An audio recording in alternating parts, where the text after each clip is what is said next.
Si les deux principaux foyers européens de la Renaissance peuvent être situés en Italie d'une part et dans les Pays-Bas d'autre part, il convient de ne pas oublier les liens étroits que ces deux foyers ont entretenus avec d'autres régions du continent, et notamment trois autres foyers importants situés dans le Saint-Empire, ce que l'on appelle parfois le foyer allemand, en Espagne et en France. C'est à l'étude de ces trois foyers, qui sont eux-mêmes fortement redevables des solutions formelles et iconographiques inventées ou renouvelées dans le sud et le nord de l'Europe, que ce quatrième chapitre sera consacré, en commençant par le Saint-Empire.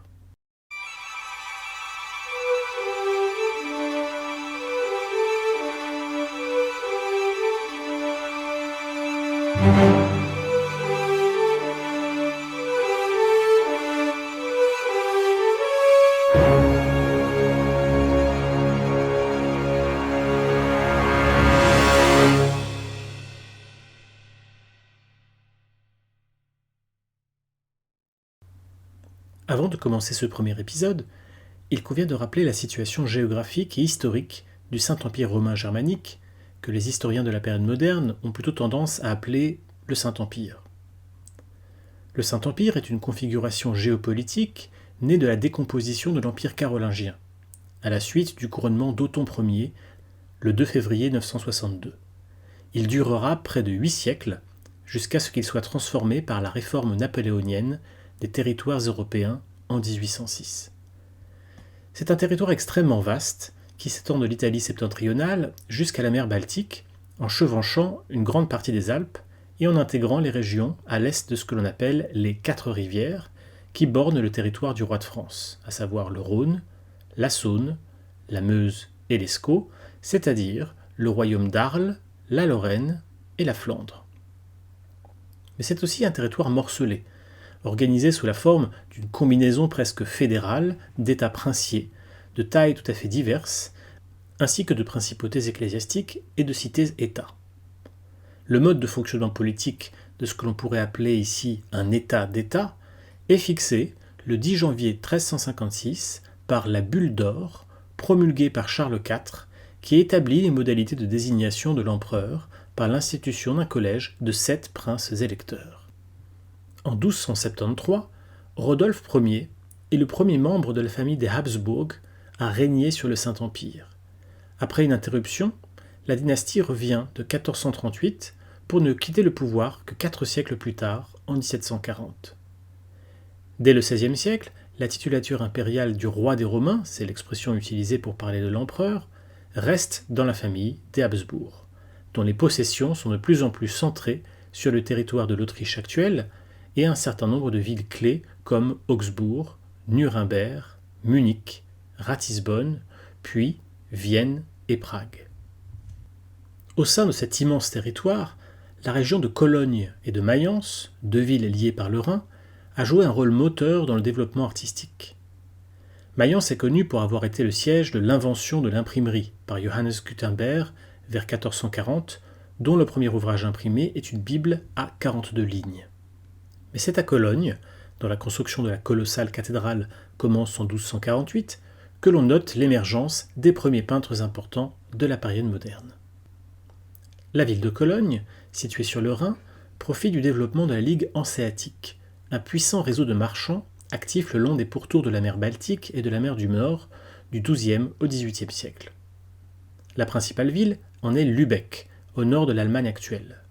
Mais les villes situées sur les principales routes de la Ligue, comme Cologne, profitent aussi largement du passage des denrées commerciales. Le premier peintre dont nous parlerons ici est Konrad von Soest, né et actif vers 1370 à Dortmund, qui, comme vous le voyez ici, fait partie des principales capitales du réseau de la Ligue hanséatique, situé à 80 km au nord-est de Cologne, dans la région de ce que l'on appelle la Westphalie. On ignore la formation précise de ce peintre. Mais on peut supposer, compte tenu de l'importance des modèles français et néerlandais dans sa peinture, soit qu'il a séjourné dans la grande principauté de Bourgogne et en France, soit qu'il a eu l'occasion d'avoir accès à des modèles néerlandais et français durant son apprentissage. Sa manière est parfois décrite par les historiens de l'art sous le vocable de « style doux », « weicher Stil » en allemand. Cette expression est utilisée pour qualifier un ensemble de nouvelles solutions formelles mises en place en France, dans les Pays-Bas et dans l'ouest du Saint-Empire entre la fin du XIVe et les débuts du XVe siècle. Elle se caractérise par la grande fluidité des drapés, dont les figures sont enveloppées, par un modelé progressif qui évite les cernes noires et recherche davantage l'intégration des figures dans leur fond, et par l'élégance des attitudes et des expressions.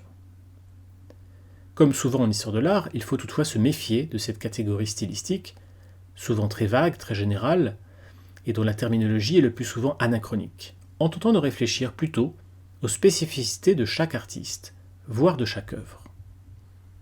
Penchons-nous donc sur l'une des œuvres les plus importantes attribuées à Konrad von Soest, son retable de Marie, conservé au-dessus du maître-autel de la Marienkirche à Dortmund et peint vers 1420.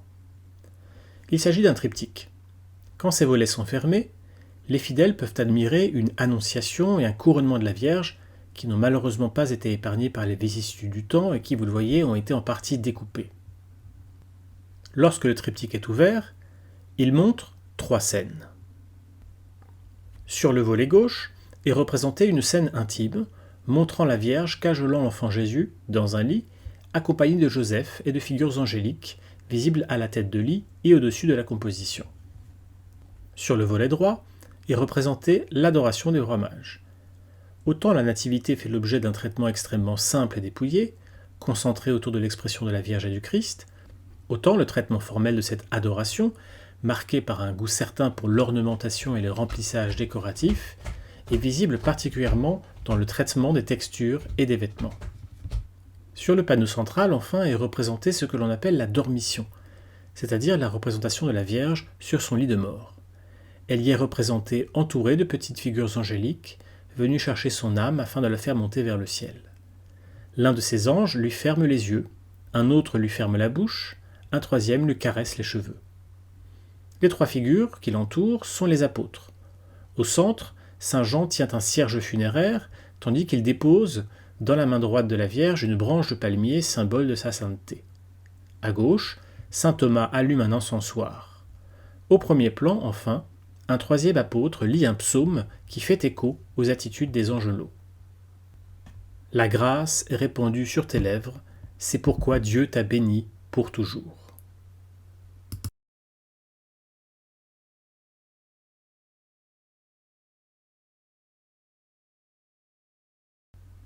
Comme les autres panneaux composant ce triptyque, ce panneau central a souffert d'un découpage ancien et a perdu une partie de son décor, comme on peut le constater dans la partie supérieure où on devine la main droite du Christ tendue pour accueillir sa mère au ciel. Les historiens de l'art pensent aujourd'hui que dans la version originale de ce panneau, les 12 apôtres entouraient le lit de la Vierge. Un certain nombre de caractéristiques formelles permet de distinguer ici la manière de Konrad von Soest. Il fait un usage essentiellement symbolique de la couleur, en cherchant à réduire la palette chromatique à un nombre limité de teintes, le rouge, le bleu et le blanc pour la scène centrale. Cette gamme chromatique est toutefois dominée par le fond d'or, qui constitue en quelque sorte le lien qui unifie les 3 panneaux. Ici, le peintre ne semble guère intéressé par la question de la construction perspective, se contentant d'échelonner les plans en superposant les figures et les éléments de mobilier. Toutefois, les scènes représentées par l'artiste ne sont pas purement abstraites. Dans la Nativité, il insiste sur l'intimité qui lie la Vierge à son Fils en évoquant le baiser qu'ils échangent. Dans la Dormition, le peintre parvient à conserver la beauté gracieuse de la Vierge, notamment visible dans les enroulements blonds de sa longue chevelure, tout en indiquant clairement la rigidité cadavérique qui saisit son corps à travers les teintes grises et la crispation de sa main droite. De même, nous constaterons l'attention que le peintre accorde aux effets de réel qui animent les scènes et permettent de leur conférer une forme de crédibilité et de vérité. Cette vérité est visible dans certaines expressions clairement étudiées d'après nature, comme les joues enflées de saint Thomas pour raviver les braises de son encensoir. Elle l'est également dans le rendu des détails, qu'il s'agisse de ceux qui animent et enrichissent les matières et les tissus des vêtements, ou du traitement des chevelures et des barbes, dont les poils entortillés évoquent les solutions formelles d'un peintre enlumineur néerlandais actif en France, Jacquemart de Hedin, comme des artistes présents dans le sud des Pays-Bas, comme à Tournai, on pense notamment aux premières œuvres attribuées à Robert Campin. Même si ce retable conserve une part de l'allégorisme abstrait qui caractérise les modèles sur lesquels il s'est fondé, On constate toutefois que le peintre cherche à y créer une relation forte et convaincante entre le fidèle et l'image, à l'intérieur de laquelle le peintre s'insère d'ailleurs en posant sa signature sur la tranche du livre posée sur la table de chevet, comme s'il souhaitait lui-même accompagner la Vierge au moment de son ascension vers le ciel. Déplaçons-nous à présent dans l'espace et dans le temps, une vingtaine d'années plus tard, à Cologne, pour nous pencher sur l'œuvre d'un des peintres les plus importants de la génération suivante, Stephan Leuchtner, qui est né vers 1410 près du lac de Constance et mort à Cologne vers 1451. Ce peintre est également classé parmi les représentants germaniques du style doux. Néanmoins, il est également rattaché à ce que l'on appelle l'école de Cologne, une notion elle aussi un peu vague et générale, qui n'aide pas toujours à comprendre les singularités des productions locales à Cologne, mais qui permet de qualifier la manière propre que ces peintres actifs dans cette région ont pu développer durant la première moitié du XVe siècle. La spécificité de cette manière consiste en une synthèse aboutie entre les solutions formelles de la génération précédente que nous venons d'évoquer autour de l'œuvre de Konrad von Soest et les innovations apportées par les peintres néerlandais contemporains. Parmi ces artistes, actifs dans la région de Cologne, on peut citer par exemple un artiste dont on n'a pas conservé le nom, mais qui est connu par les historiens de l'art sous le nom de convention de Maître de la Véronique, en rapport à la Sainte Véronique, qui a servi de référence pour constituer le corpus des œuvres qui lui sont aujourd'hui attribuées. Mais l'artiste le plus important de cette région et de cette période est incontestablement Stephan Leuchtner, dont les historiens ont pu d'ailleurs penser qu'il a fréquenté l'atelier du Maître de la Véronique, sans que cela soit absolument certain. L'œuvre qui nous intéressera aujourd'hui est l'une des deux seules qui lui soit attribuée de façon quasi certaine. Il s'agit de l'une figuration de la présentation du Christ au Temple.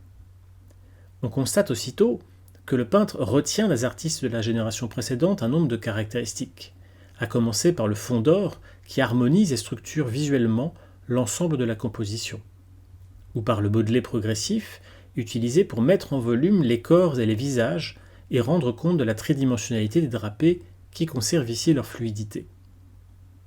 La position du Dieu le Père, enfermé dans un demi-cercle placé dans la partie supérieure de la composition, n'est d'ailleurs pas sans rappeler la proposition plastique adoptée par Konrad von Soest dans le retable que nous venons d'évoquer. Ceci étant dit, d'autres aspects de la composition mettent clairement en évidence une connaissance de première ou de seconde main des modèles néerlandais. Je pense notamment à la manière dont l'espace est structuré par une composition qui, si elle n'est pas parfaite du point de vue perspectif, présente néanmoins un point de fuite central, placé au niveau de la figure de Moïse au-dessus de l'autel, et permettant de créer un lien entre la figure de la Vierge et de l'enfant Jésus, placé entre les bras du prêtre Siméon. Cette articulation de l'espace ne fonctionne pas simplement dans la verticalité ou dans la profondeur du tableau, mais également dans sa latéralité, en permettant de faire un lien entre les groupes des hommes à droite et des femmes à gauche.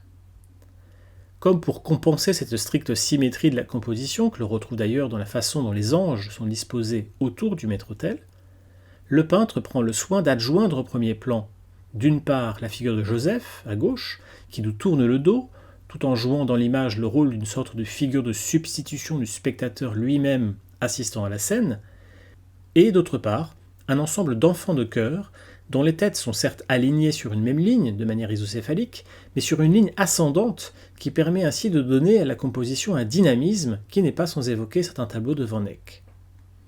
Notons enfin la grande attention apportée par le peintre aux multiples détails qui, au niveau des vêtements, des accessoires, des textures, de l'autel doré, ou encore des plantes et des feuilles qui parsèment le sol dallé, ajoutent non seulement une crédibilité visuelle à la scène, en créant une sorte de fusion entre l'espace du spectateur et l'espace fictif, mais offre également au peintre l'occasion de faire briller la virtuosité de son pinceau en faisant directement référence aux grands maîtres néerlandais de son temps et peut-être en cherchant d'ailleurs à entrer en émulation avec eux. Si la peinture, comme les autres arts visuels, l'architecture, la sculpture, l'orfèvrerie, etc., ont ainsi bénéficié dans le Saint-Empire des apports des artistes néerlandais actifs à quelques heures de cheval de ces régions les plus occidentales, il est également important de souligner qu'un autre art se développe durant la même période dans le Saint-Empire, et deviendra même en un certain sens une spécialité d'un certain nombre d'artistes actifs dans cette région de l'Europe, c'est la gravure. L'une des principales raisons du développement considérable de cet art dans le Saint-Empire, je vous renvoie à cet égard à l'excursus consacré à cet art et aux différentes techniques qu'il implique, est le fait que l'imprimerie qui l'a rendu possible a été précisément inventée dans le Saint-Empire, à Mayence, vers 1440, par Johannes Gutenberg. Très rapidement, de nombreux artistes vont se saisir de cette invention moderne, dont les hommes du XVe siècle se targueront en évoquant le fait qu'il s'agit d'une technique que les anciens n'ont jamais connue et qui, d'une certaine manière, permet de mettre en scène la primauté de la modernité sur les temps anciens. Ce développement concerne surtout le dernier tiers du XVe siècle, et plusieurs artistes y sont illustrés. Je reviendrai dans quelques instants sur deux maîtres particulièrement importants de la période, qui sont Martin Schongauer d'une part et Albrecht Dürer d'autre part. Je citerai ici au passage des graveurs moins connus aujourd'hui, mais qui à l'époque ont bénéficié d'une certaine réputation, aussi bien dans le Saint-Empire que dans le reste de l'Europe, pour avoir joué un rôle moteur, voire pionnier, dans le développement et les évolutions de la technique de la gravure. Le premier de ces graveurs n'a jamais été identifié jusqu'à présent. Les historiens de l'art ont donc reconstitué son œuvre autour d'une caractéristique qui permet de les réunir les unes et les autres, à savoir l'utilisation d'un monogramme, c'est-à-dire une signature composée de plusieurs initiales, où apparaissent les majuscules E et S. Ce graveur a donc été appelé le maître ES, autrefois appelé également le maître de 1466. Nous savons que ce graveur a été actif dans la région du Rhin supérieur, au sud-ouest de l'Allemagne actuelle, une région qui comporte notamment les villes de Mayence, de Francfort, de Darmstadt, d'Heidelberg, de Stuttgart, de Strasbourg ou de Bâle. Grâce à l'étude précise de ces estampes, on peut supposer qu'il a été actif à partir de la fin des années 1440, mais surtout entre 1450 et 1468. Comme Leuchner, il fait partie des premiers artistes germaniques à intégrer directement et explicitement des modèles néerlandais dans ses œuvres. Comme le montre cette représentation de Samson et Dalila, sa technique se fonde essentiellement sur un art du dessin, les hachures parallèles étant réservées à une indication sommaire des volumes et des ombres. Une grande partie de la feuille, c'est-à-dire de la plaque de métal gravée, n'est pas travaillée, ce qui permet de donner à l'ensemble de la composition une grande lisibilité et de mettre en valeur l'élégance des formes et des figures, dans des proportions allongées et la torsion angulaire des membres, notamment au niveau des coudes, des jambes et du cou. Cela évoque directement les œuvres de Rogier van de Weyden ou de Dirk Bouts. On notera également la manière habile dont est construit l'effet de profondeur, puisque pour les objets et les éléments du premier plan, les tailles sont plus épaisses et donc plus marquées que celles que l'on note pour les détails des figures ou les éléments de l'arrière-plan. Un autre graveur peut être cité. Il s'agit d'Israel van Meckenem. Israel van Meckenem a été probablement l'élève du maître ES. Avec plus de 150 estampes qui lui sont attribuées, il est probablement le graveur le plus productif du XVe siècle, même si une partie importante de sa production est en réalité un ensemble de dérivations, de copies, de variantes, d'après des modèles antérieurs, et notamment des œuvres de son maître, le maître ES, dont il a probablement hérité ou acquis les plaques originales. Sa technique est assez similaire à celle de son maître, mais elle est beaucoup plus élaborée et travaillée. On y trouve toujours cette recherche de la ligne claire, qui permet de créer une forme de lisibilité, qui marque et distingue les figures les unes des autres, ainsi que les figures du fond, paysagers ou architecturés, desquelles elles se détachent. Mais on constate que pour ce graveur, il est essentiel de créer un effet d'espace, un effet de profondeur plus élaboré, plus développé que chez les graveurs antérieurs. Ce qui le pousse à accentuer les effets de matière ou d'éclairage en utilisant de façon beaucoup plus régulière et systématique les hachures parallèles dont il enrichit le vocabulaire en variant non seulement leur épaisseur, leur intensité, mais aussi la longueur des tailles, en utilisant parfois des hachures très fines ou de petites hachures qui créent comme un effet de vibration, notamment visible dans cet ecce homo, dans le rendu des murs, du sol et de certaines parties des draperies. Plus que le maître ES, Israel van Meckenem cherche aussi à densifier et à compliquer ses compositions.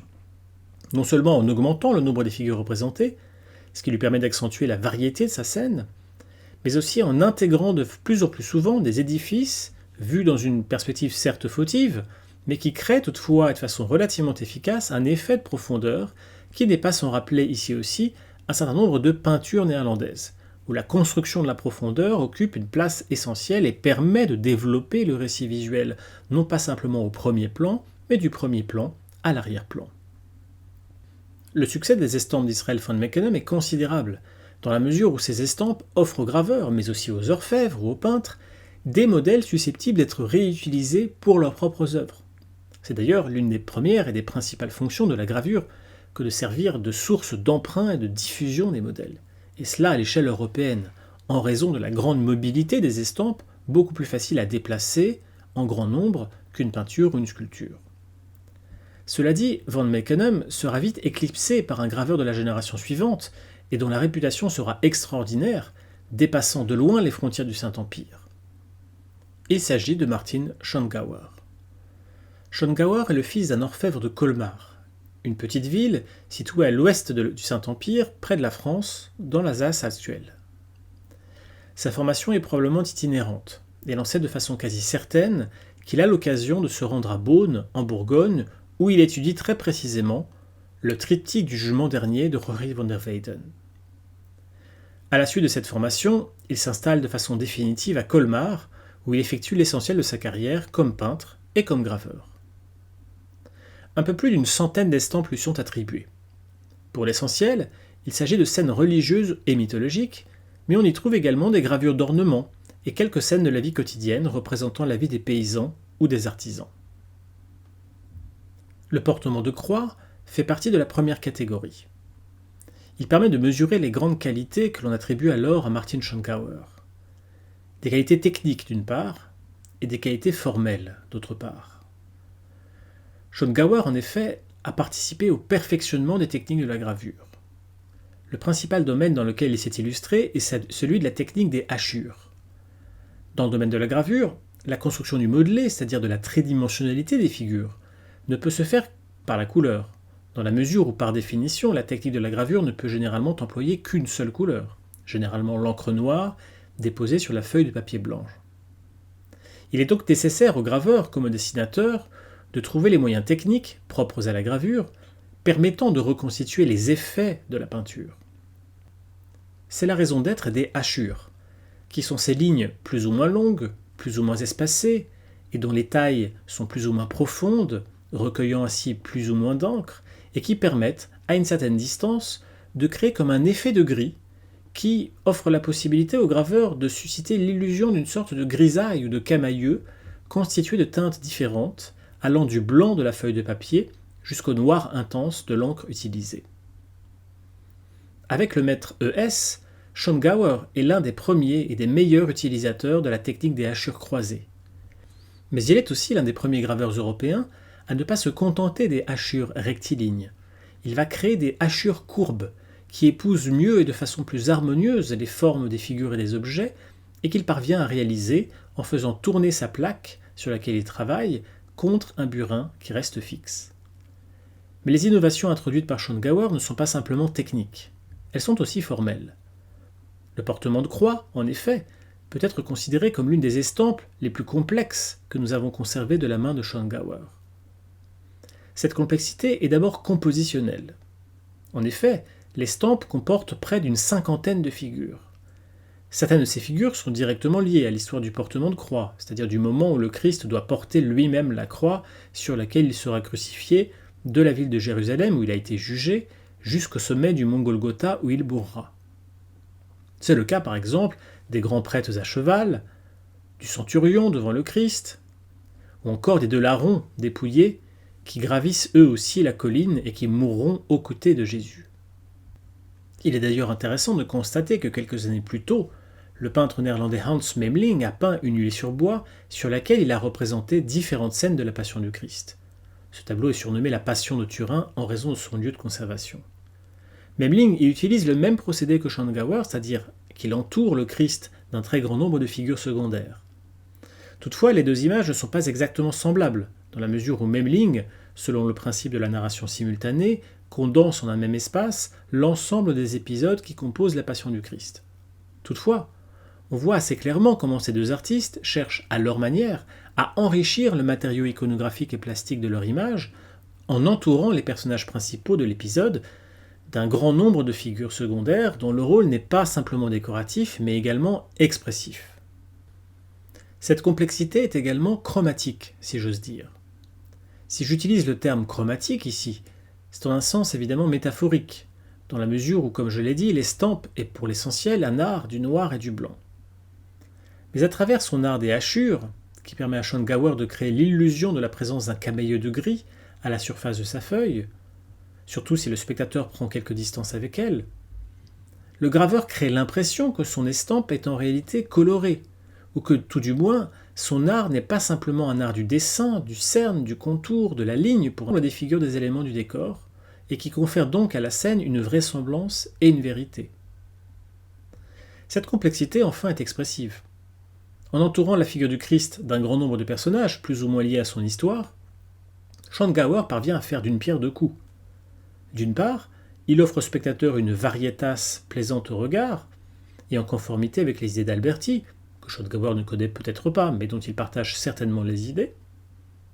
Et d'autre part, il donne à son image un caractère plus explicitement pathétique, en permettant au même spectateur d'être comme interpellé par le Christ qui dirige ses yeux directement vers lui. Pour le spectateur, il s'agit ici d'étudier les différentes réactions de tristesse, de désespoir, ou au contraire de moquerie, voire de haine, qui animent les corps et les visages de l'ensemble des protagonistes de la scène, et dont la présence ici ne fait qu'accroître la tension narrative de l'image. Ce portement de croix est un des exemples, parmi de nombreux autres, de l'extraordinaire maîtrise de la technique et de l'art de la gravure chez Martin Schongauer, qui par ailleurs s'illustrera aussi comme peintre. Cette maîtrise lui vaudra d'ailleurs d'être, avec Dürer, l'un des premiers graveurs bénéficiant d'une réputation européenne, étant copié ou étudié par les plus fameux maîtres, comme Michel-Ange, qui réalise une variation peinte de la Tentation de Saint-Antoine, gravée par Schongauer. Albrecht Dürer est en effet l'autre grand personnage de l'histoire de la gravure au Saint-Empire entre la fin du XVe et le début du XVIe siècle. Nous reviendrons dans un cours prochain sur la seconde partie de la carrière de Dürer, ainsi que sur l'importance qu'il accorde à l'autoportrait dans son œuvre au sein de l'excursus que nous consacrerons à ce genre artistique. Nous nous concentrerons ici sur quelques œuvres qui émaillent le début de la carrière de Dürer jusqu'aux années 1500. Né et actif dans la ville de Nuremberg, en Bavière, Dürer appartient à une famille d'artistes. Son père est orfèvre et sa mère fille d'orfèvre. Par ailleurs, son parrain, Anton Koberger, est imprimeur. C'est donc d'abord dans le monde du livre et des orfèvres que se forme Dürer. Il se forme ainsi au métier d'orfèvre à partir de l'âge de 13 ans. Vers 1486, il entre dans l'atelier de Michael Wohlgemuth, où il apprend à dessiner ainsi qu'à peindre à l'aquarelle et à l'huile. Après avoir quitté cet atelier, Dürer tente de rencontrer Schongauer en se rendant à Colmar, où il arrive en 1492. Malheureusement, Schongauer est mort le 2 février 1491. Dürer poursuit toutefois son voyage dans l'ouest du Saint-Empire, durant lequel il a l'occasion de rencontrer d'autres orfèvres, d'autres artistes, ainsi que des éditeurs avec lesquels il commence à construire son roseau professionnel. Tout au long de ce voyage, Dürer ponctue ses visites de nombreux dessins réalisés à la plume ou à l'aquarelle, qui lui servent non seulement d'aide-mémoire pour se souvenir des lieux et des personnes rencontrées, mais aussi d'exercice face aux motifs et devant la nature. À l'image de sa représentation de la cour de l'ancien château d'Innsbruck, qu'il dessine en 1494, Dürer accorde une très grande importance à cette étude d'après-nature. Il considère en effet que la principale fin de la peinture est de représenter la nature, certes en lui donnant une forme qui peut être idéale, notamment lorsqu'il s'agit de représenter l'histoire sainte ou mythologique, mais également en étant capable de restituer de la manière la plus ressemblante et la plus précise possible ses caractéristiques physiques et visuelles. C'est la raison pour laquelle Dürer consigne dans ses dessins, avec la plus grande clarté et fidélité possible, les paysages, les plantes, les animaux, les édifices, les rues ou les villes qu'il a l'occasion de croiser sur son chemin et dont il tente de rendre compte, non pas en embellissant ce qu'il voit, mais au contraire en traduisant de façon très scrupuleuse les moindres irrégularités, les détails, les accidents qui sont les fruits de son observation, et en faisant usage d'un dessin extrêmement précis et d'un rendu chromatique d'une grande méticulosité dans le rendu des teintes comme des matières. À l'automne 1494, il effectue un premier voyage en Italie du Nord où il visite Venise et probablement des villes comme Padoue, Mantoue ou Crémone. Il est probable qu'à cette occasion, il rencontre le peintre, graveur et savant Jacopo de Barbari, qui lui fait prendre conscience de la nécessité d'adjoindre à son apprentissage artistique une réflexion théorique sur les principes mathématiques de la représentation, notamment dans le domaine de la perspective et des proportions du corps humain. Le Saint Jérôme, qu'il peint sans doute vers 1495, est un témoignage intéressant de cette synthèse entre une recherche d'observation et d'imitation scrupuleuse de la nature et une réflexion de plus en plus approfondie sur les principes scientifiques sur lesquels se fonde cette observation, mais également les différents phénomènes susceptibles d'être étudiés par un artiste. C'est en effet avec la plus grande fidélité et le plus grand sens du détail et de l'observation que sont représentés les différents éléments de la composition.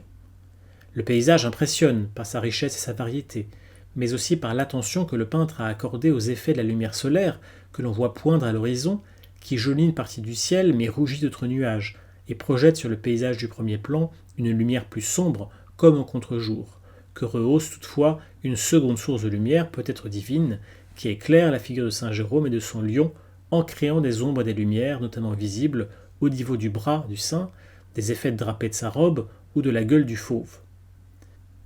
Il en est de même de la végétation, représentée à l'arrière-plan ou au premier plan, du tronc décharné, dans lequel le saint a fiché son crucifix, ou encore de la diversité géologique des roches visibles dans la partie droite de la composition. Toutefois, on notera également une grande attention accordée à l'anatomie du saint, à sa minceur, si ce n'est à la maigreur de ses membres, secs et durs, comme pour signifier les années d'abstinence et d'ascétisme auxquelles s'est voué le saint durant ces années dans le désert. Tout est fait pour que ce corps paraisse aussi proche possible de la nature, mais également conforme aux règles de l'anatomie humaine, avec ses veines gonflées, sa cage thoracique se dévoilant sous sa peau fine, ou encore les os saillants au niveau du coude et des poignets. Cet intérêt pour l'étude de la nature et du corps humain se manifestera également dans un genre artistique auquel Dürer vouera toute sa vie un vif intérêt, et pour lequel il sera fortement apprécié par ses commanditaires. Il s'agit du portrait individuel. Quand, en 1499, il peint le portrait d'Oswald Krell, nous retrouvons le même intérêt de l'artiste pour le rendu des matières, je pense notamment au traitement attentif des effets de la lumière sur les poils de la fourrure, des effets de chair, visibles au niveau du visage et du torse du modèle, et de l'anatomie corporelle, que le peintre observe avec précision en rendant compte de la tension de la main gauche à travers le gonflement de ses veines, ou encore du paysage à l'arrière-plan, selon un schéma qui évoque directement les portraits néerlandais du XVe siècle, ainsi que les dérivations qui en ont été faites assez tôt dans la peinture florentine et vénitienne, on l'a vu. Il faut toutefois attendre quelques années avant que Dürer n'acquiert ses lettres de noblesse comme peintre. Très rapidement, il obtient l'essentiel de sa réputation comme graveur, et cela de la fin du XVe au début du XVIe siècle. Cette réputation est considérable, tant sur le plan de la qualité que de la quantité des œuvres qu'il produit. Et il est impossible ici d'en citer ne serait-ce qu'une partie des œuvres les plus importantes. Constatons d'abord que Dürer, dans ses premières estampes, a cherché à entrer en émulation avec quelques-uns des modèles qu'il s'était donnés lors de son apprentissage. Cette émulation est particulièrement frappante dans le portement de croix que Dürer grave entre 1498 et 1499 et qui fait directement référence à l'estampe de Schongauer que nous venons de voir. Les ressemblances sont frappantes notamment dans le traitement de la figure du Christ, une main et un genou posés au sol, ou dans certaines figures qui l'entourent, comme celle de la Vierge, les bras croisés sur sa poitrine, ou encore de l'importance du paysage à l'arrière-plan. Cela dit, les différences sont probablement ici au moins aussi importantes que les ressemblances, dans la mesure où, comme nous l'avons déjà vu, c'est dans ces différences que se niche et se construit la manière propre de l'artiste. Contrairement à Schongauer, Dürer ne cherche pas à multiplier les figures, même si cette question de la richesse et de la variété du matériau iconographique constituera un point important de son œuvre, notamment dans la peinture. Ce qui fondamentalement intéresse Dürer ici, dans cette version du portement de croix, c'est la focalisation sur la relation entre la figure du Christ et de Sainte Véronique. Plutôt que de délayer la puissance pathétique de l'image dans une foule de figures dont le spectacle peut être divertissant mais aussi distrayant, Dürer concentre l'attention du spectateur sur cette relation entre les deux personnages. Relation qui est doublement importante ici. D'une part, parce qu'elle permet au spectateur d'entrer dans la peau de Sainte Véronique, qui en quelque sorte constitue le relais du spectateur dans l'image, agenouillée quasiment devant le Christ et comme attentive aux détails de sa passion, comme le spectateur de l'estampe de Dürer. Et d'autre part, parce que le rôle de Sainte Véronique est aussi de servir d'intermédiaire entre le Christ et son image, qui sera d'ailleurs posée sur le célèbre voile de Véronique, qui constitue cette fois-ci un relais non pas du spectateur dans l'image, mais de l'artiste dans l'image, dont la fonction est précisément de servir de médium, d'intermédiaire, d'entremetteur, si j'ose dire, entre les textes sacrés et leur représentation, et de fabriquer l'image du Christ, comme de cette manière Sainte Véronique l'a fait sur son voile. À cet enjeu iconographique s'ajoutent des évolutions formelles. Même s'il est difficile de comparer les deux estampes de Schongauer et de Dürer, dans la mesure où l'une est gravée sur cuivre et l'autre sur bois, il convient de souligner la manière dont Dürer cherche à créer de façon plus frappante et convaincante des oppositions fortes entre les ombres et les lumières, à travers un usage plus varié des hachures, qui sont désormais parallèles, mais aussi croisées et courbes, et qui donnent donc le sentiment non seulement d'un cabayeux de gris, mais aussi d'un effet de clair-obscur, visible notamment dans la façon dont la figure du Christ semble sortir d'un réseau de hachures extrêmement dense, comme s'il s'agissait par la ligne et la couleur de l'encre d'exprimer le piège dans lequel est enfermé le Christ et dont il ne sortira que lors de sa résurrection. Cette conception coloriste, presque picturale de l'art de l'estampe, se retrouve dans une autre œuvre de la même période, gravée en 1498 par Dürer, dans le cadre de la série des 15 estampes qui composent l'Apocalypse. L'estampe que je vous montre ici représente la scène des 4 cavaliers de l'Apocalypse, telle qu'elle est décrite dans le livre de l'Apocalypse, dans le Nouveau Testament. Je regardais, quand l'agneau ouvrit un des 7 sceaux, et j'entendis l'un des 4 êtres vivants qui disait comme d'une voix de tonnerre « Viens !» Je regardais, et voici parut un cheval blanc. Celui qui le montait avait un arc. Une couronne lui fut donnée, et il partit en vainqueur et pour vaincre. Quand il ouvrit le second sceau, j'entendis le second être vivant qui disait « Viens !» Et il sortit un autre cheval, roux. Celui qui le montait reçut le pouvoir d'enlever la paix de la terre, afin que les hommes s'égorgeassent les uns les autres, et une grande épée lui fut donnée. Quand il ouvrit le 3e sceau, j'entendis le 3e être vivant qui disait « Viens !» Je regardai, et voici, parut un cheval noir. Celui qui le montait tenait une balance dans sa main. Et j'entendis au milieu des 4 êtres vivants une voix qui disait « Une mesure de blé pour un denier, et 3 mesures d'orge pour un denier, mais ne fait point de mal à l'huile et au vin. » Quand il ouvrit le 4e sceau, j'entendis la voix du 4e être vivant qui disait « Viens !»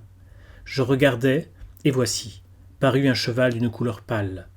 Celui qui le montait se nommait la mort, et le séjour des morts l'accompagnait. Le pouvoir leur fut donné sur le quart de la terre, pour faire périr les hommes par l'épée, par la famine, par la mortalité, et par les bêtes sauvages de la terre. Par le travail de la ligne et des hachures, qui permettent de constituer un clair-obscur encore plus frappant et impressionnant dans cette image, Dürer cherche à dynamiser sa composition, en rendant compte non seulement du mouvement latéral des 4 cavaliers, mais aussi en créant le sentiment que ces cavaliers menacent le spectateur dans son intégrité physique et morale, ce qui correspond tout à fait à l'idée première de l'Apocalypse, qui doit pouvoir permettre aux fidèles de mesurer leur responsabilité vis-à-vis de leurs propres péchés.